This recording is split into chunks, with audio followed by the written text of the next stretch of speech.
ఇచ్చాము. ఒకసారి చూడండి, E1 E2 E3 eccentricities of the hyperbola, parabola, ellipse, hyperbola ఇచ్చాడు. పారాబోలాకి ఎసెన్సిటీ 1 నాన్న. తర్వాత ఏమి ఇచ్చాడు? E1² E2² E3² ఇచ్చాడు 46/9. అలానే E1² - E2² + E3² = 44/9. అయితే eccentricity of the conjugate hyperbola, hyperbola అడగల, దాన్ని కాంజుగేట్ అడిగాడు. సో అది ఎలా ఉంటుందో చూద్దాం మనం. First E1 value 1 పారాబోలాది, E2 E3 తెలియదు. E1 వాల్యూ సబ్స్టిట్యూషన్ చేశాను. చేసిన తర్వాత I got the relation. E2 E3లో రిలేషన్ ఒకటి వచ్చింది, ఎంత? 37/9 అని. దాన్ని ఈక్వేషన్ 1 అన్నాము. అలానే ఇంకో రిలేషన్ ఇచ్చాడు. సెకండ్ రిలేషన్లో put E1 = 1, then again substituted.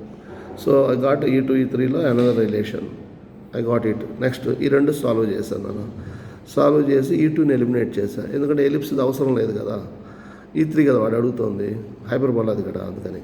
So E2ని eliminate చేస్తే మనకి E3 వాల్యూ వచ్చేసింది సింప్లిఫై చేస్తే. అంటే ఇవన్నీ కొంచెం LCM సేమ్ కాబట్టి న్యూమరేటర్స్ని యాడ్ చేసుకున్నాను.